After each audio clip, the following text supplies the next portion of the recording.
Before you start watching, again, I don't know all the comic book lore or very knowledgeable about it. All of this is my personal feelings and thoughts towards the movie after viewing. With that out of the way, let's begin. James Gunn is awesome. Most of us can agree. There are some who don't really like his fun way of doing things, like my family. But the guy is talented. That's why both DC and Marvel, the two major comic book studios, are trying to land the guy. Although I'm still afraid he will turn DC into a jokey franchise, but I'm still excited about that. Definition of a Chad making out with Jennifer Aniston and Emma Roberts, then turning into a handsome muscle man. I know this is irrelevant, but I saw someone post some time ago that Will Poulter should play live-action Cal Kestis. I know the dude looks awesome and all, but Cameron Monaghan is right there and he played the character in the games. Why? What? How? Who? The story continues after the caving bacon drama, with them living their lives at nowhere. But a mysterious powerful Goldie appears out of the blue trying to kidnap Rocket. After a hard-fought battle with the Guardians, both sides take massive damage, but the Goldie manages to escape and leaving Rocket in a critical condition. The Guardians steps on a journey to retrieve a MacGuffin that can hopefully save Rocket's life while saving the galaxy once again. With the two successful installments in the franchise, this third film, I think James still found a way to make it fresh and important and brings a lot more insight into each character. For me, this alone already justified the existence of this movie, regardless of all the other stuff, which are all great. The first Guardian movie is a great introduction to the team, who they are, how they work, plus a very fun and thrilling mission, and lets the wider audience get to know the group. The second one focused a lot on Quill's story. I mean, he is the lead, and it was awesome too. It already cuts into the characters more than the first one to make all of them more appealing and understandable. And this time, the absolute MVP is Rocket. He takes the center stage despite not being on the story's main mission until the very last battle. The film uses flashbacks cutting back and forth with the main storyline to tell the origin story of Rocket, and it is just heartbreaking. It is a very familiar formula, but just done so well. When I saw the first flashback, I almost had the gist of how his story was gonna go, and it did go down as I thought it would, but every second is handled so well. The physical and emotional torment he went through is directed in a way that feels so real and makes me feel sad for the dude. Rocket has shown moments of emotional scars from time to time in the past, but this time, it fully showed why he is the way he is. This douchebag on the outside, softy on the inside. I love it. His story really builds up his connection with his friend well, from how he became the way he is to knowing his friends. We spend time with them actually living together, sort of like, well, not sort of, they are basically family as much as the Guardians, if not more. This build-up is so phenomenal that if someone tells me that these friends are more like Rocket's real family than the Guardians, I can understand that statement because of how well done the flashbacks are. This relationship eventually became the emotional core for the later part after Rocket's rejoining the main storyline. And gotta say, the phenomenal build-up outshined the payoff just a little bit.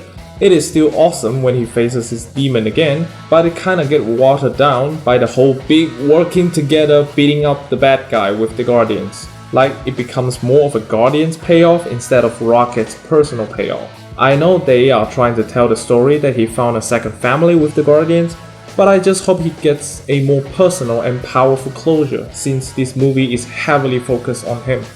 And Bradley Cooper, oh boy, the most underrated actor in the whole MCU. People know it's him playing the voice, I hope they know, but not many people care or talk about Rocket despite him being just as awesome as the other characters, if not more. My favorite in the Guardians are Yondu and Rocket. I love the exchange they have in the second film about how they are the same. Yondu got his moment in the second film, and this time, Rocket is like, nah bruh, anything you can do, I can do it better.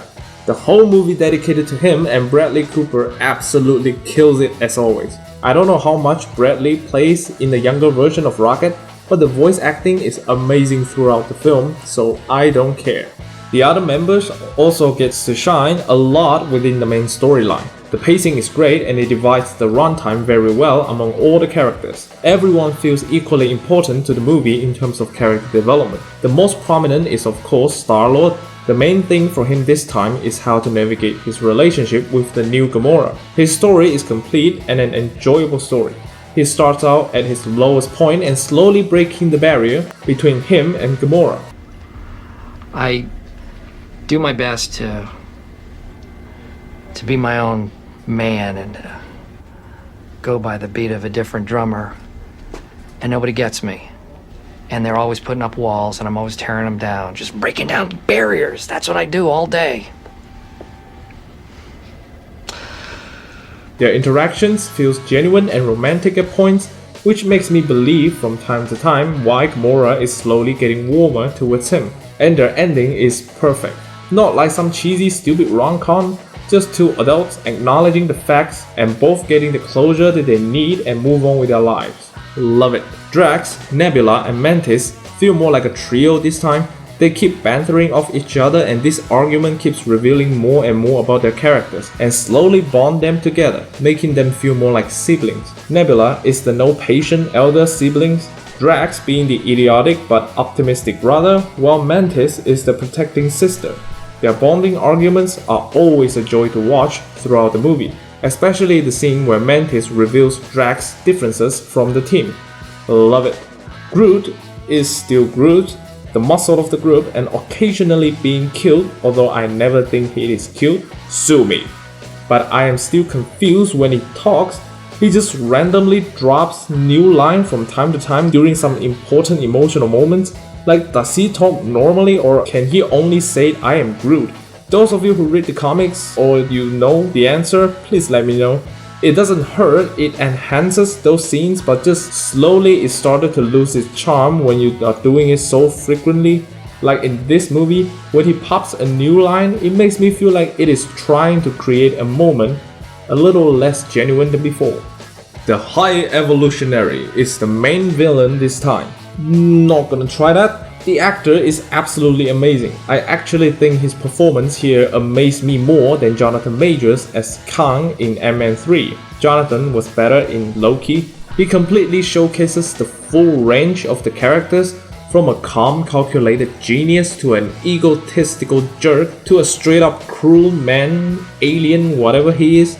His emotional range is so vast in the movie and the actor played it perfectly in each scene. And he is a believable antagonist in the film with his personality, immense power and interesting motivation. The only weakness about him, for me, is the reasons behind his motivation. I don't think we get any. He is just one of those maniacs who is trying to be a god, and I haven't learned how he became this way. We only get his status and reputation exposition from Gamora and that's it.